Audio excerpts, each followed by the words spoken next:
ठीक आहे. Effect of solubility हा टॉपिक पुढे कंटिन्यू करू आपण. Effect of solubility on various factors म्हणजे कसं मेनली 4 फॅक्टर पडतात. 4 किंवा 3 म्हणू शकता तुम्ही. पहिला येतो nature of solute and solvent. म्हणजे काय की सोल्युबिलिटी कशी चेंज होते नीट समजून घ्या. सोल्युबिलिटी तुमची कशी चेंज होते या फॅक्टर्सवर. तर त्यात पहिला फॅक्टर आहे nature of solute and solvent. ठीक आहे. तर आता नेचर ऑफ सोल्यूट आणि सॉल्वंटवर तुमची सोल्युबिलिटी कशी चेंज होणार. तर साहजिक आहे तुम्ही आपण 11वी मध्ये 4 प्रकारचे इंटरॅक्शन शिकलो होतो. Ion ion ion dipole interaction, ion ion interaction, ion dipole interaction किंवा इंड्यूस डायपोल इंटरॅक्शन हे शिकलो होतो बरोबर. तर त्यानुसार इथं बघा आता जर आता सिंपल लॉजिक नुसार बघा जर सोल्यूट आणि सोल्यूट आणि सोल्यूट पार्टिकल्स मधलं जर इंटरॅक्शन मला सांगा जर स्ट्रॉंग असेल तर ते डिझॉल्व होईल का. नाही होणार. कारण सोल्यूट जर एकमेकांना स्ट्रॉंगली अटॅच्ड असतील तर ते सॉल्वंट मध्ये डिझॉल्व होणारच नाहीत.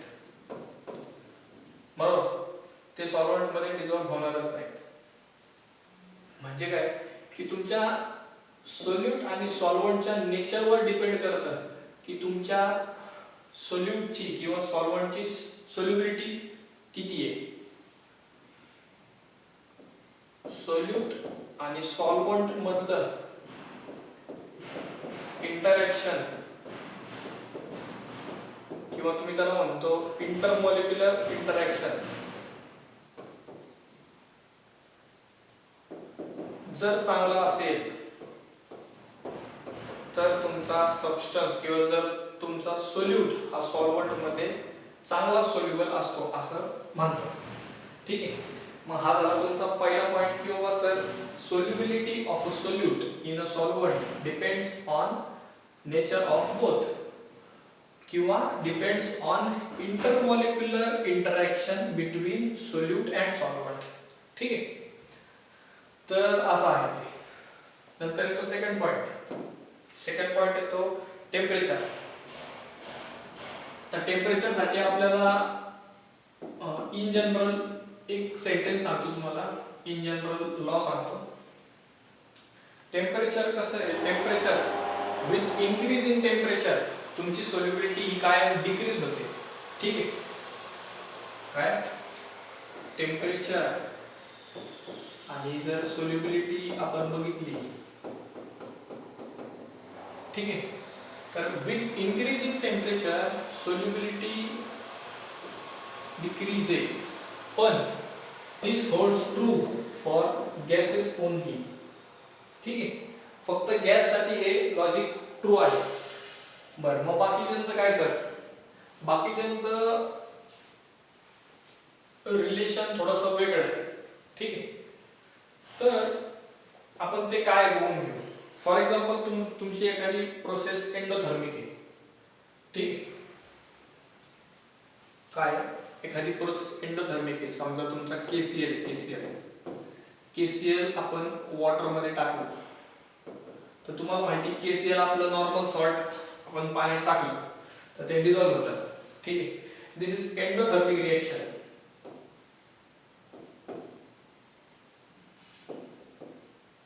बरोबर. दिस इज एंडोथर्मिक रिएक्शन. तर तुम्ही आता टेम्परेचरचा काय इफेक्ट करताय त्याच्यावर या रिएक्शनची सोल्युबिलिटी ठरवणार.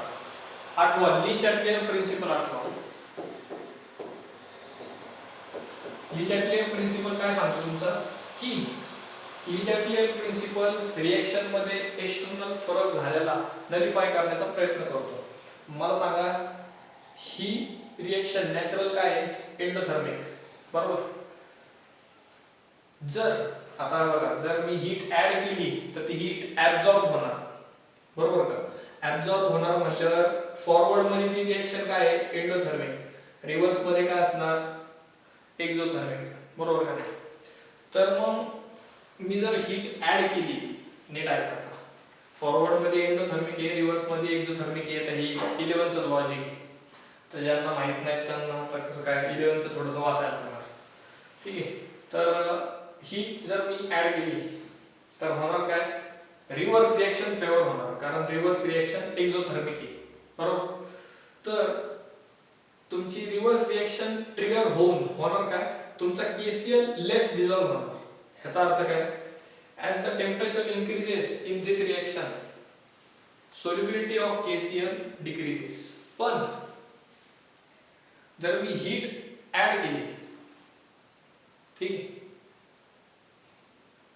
सॉरी हीट रिमूव्ह केली, हीट जर मी रिमूव्ह केली तर होणार काय? हीट रिमूव्ह करतोय म्हणजे मला रिएक्शन मध्ये हीट, किंवा त्याला आपण दुसऱ्या भाषेत म्हणतो हीट रिमूव्ह केली तर रिएक्शन काय करणार? हीट ऍड करण्याचा प्रयत्न करणार. पण हीट ऍड करणे म्हणजे काय? की एंडोथर्मिक रिएक्शन घडवून आणणे. आणि एंडोथर्मिक रिएक्शन कुठल्या डायरेक्शन मध्ये घडतीये? फॉरवर्ड डायरेक्शन मध्ये. म्हणजे KCl चं डिसोसिएशन होणार आणि तो जास्त डिझॉल्व होणार. ठीक आहे. तर हे अकॉर्डिंग टू ली चार्टियर प्रिन्सिपल, जर तुमची रिएक्शन एंडोथर्मिक एक्झोथर्मिकच्या कॅटेगरीत बसत असेल तर तसं टेम्परेचर व्हेरिएशन वरनं सोल्युबिलिटी वेगळी असते. ठीक आहे. तर ते असं आहे.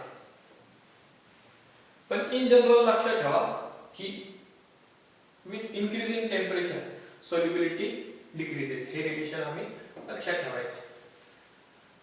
बरं, पुढं जाऊ. पुढचा थर्ड पॅरामीटर आहे प्रेशर. प्रेशरसाठी मी इरेज करतो सगळं.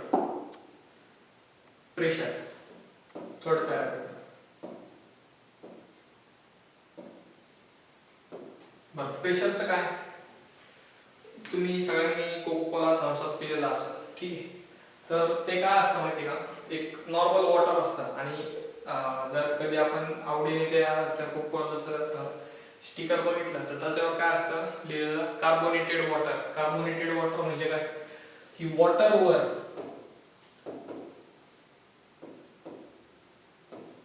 कार्बन हा प्रेशराईज केलेला असतो.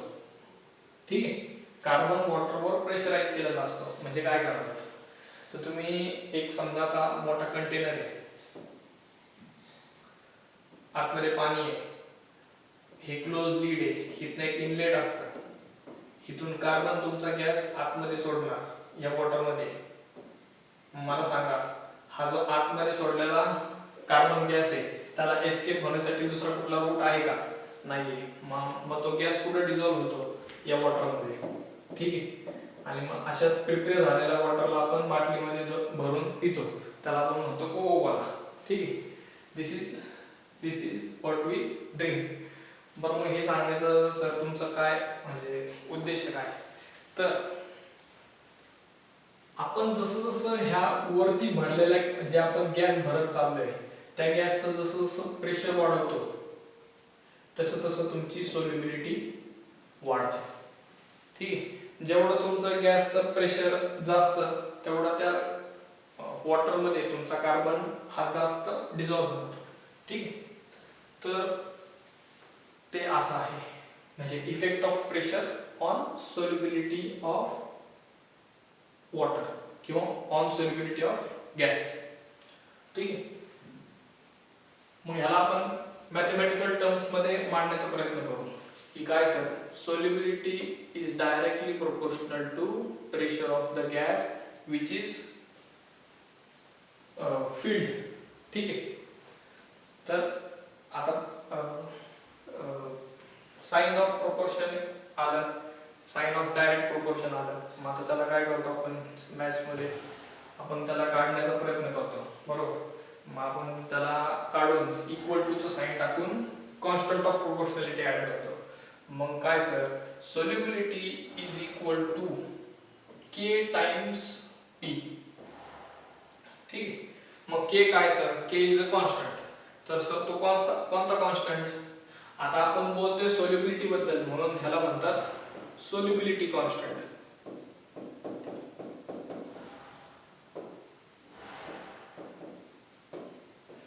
बरं, मग आता नुसतं के म्हणून त्याला चालणार नाही, कारण त्याचा शोध कोणत्या तरी सायंटिस्टनी लावलेला आहे. त्याचं नाव आहे हेनरी के एच का. त्यांनी जे काम केलं त्याचा आदर ठेवण्यासाठी आपण त्या कॉन्स्टंटला के एच असे नाव दिले. मग सर हेनरी या पूर्ण कन्सेप्टला हेनरी लॉ म्हणतात. व्हॉट इट सेज की solubility of gas is directly proportional to pressure above it. ठीक आहे, तर ते असं मॅथमॅटिकल स्टेटमेंट आणि 2 मार्काचा मस्तपैकी न्यूमेरिकल बनवून तुम्हाला फायनलला येतं. ठीक आहे, तर आपण काय करू, के चं युनिट काढण्याचा प्रयत्न करू. प्रेशरचं एसआय युनिट माहिती पाहिजे. प्रेशरचं एसआय युनिट, सॉल्युबिलिटीचं युनिट मगाशीच बघितलं आपण. सॉल्युबिलिटीचं युनिट आहे मोल पर डीएम क्यूब, बरोबर. मग के एच मी समजा असाच ठेवला आणि प्रेशरचं युनिट आहे बार. तर मग काय के एच चं युनिट काय येईल सांगा बरं. मोल वरती, खाली डीएम क्यूब तसाच, हा इकडे जाऊन डिवाइड होणार. म्हणजे काय, मोल पर बार पर डीएम क्यूब. काय, मोल पर बार पर डीएम क्यूब. असा थेरी क्वेश्चन पण येऊ शकतो. What is Henry's law, explain it's mathematical equation with unit. ठीक आहे, तर आता हे जे बॉक्स केलेलं स्टेटमेंट आहे त्याच्यावरून आपण एक न्यूमेरिकल सोडवू. ठीक आहे, तुमच्या बुक मध्ये पेज नंबर 31 वर एक न्यूमेरिकल आहे, प्रॉब्लेम 2.1. ठीक आहे, तर काय वाचू आपण, किंवा प्रॉब्लेम 2 घेऊ, 2.2 घेऊ, 1 तुम्ही, किंवा ठीक आहे 1च घेऊ. The solubility of N2 gas in water at 25 degree Celsius and 1 बार. बघा, टेम्परेचर आणि काय दिले, प्रेशर. त्याच्या आधी हे सगळं इरेज करतो.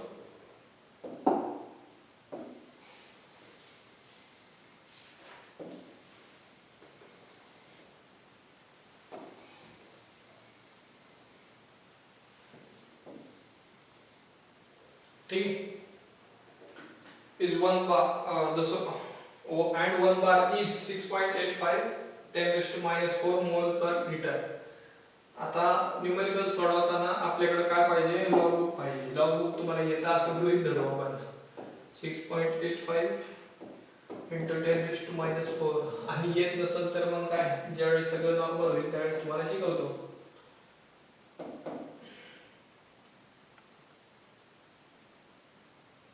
ही सॉल्युबिलिटी दिली, प्रेशर काय दिले 1 बार.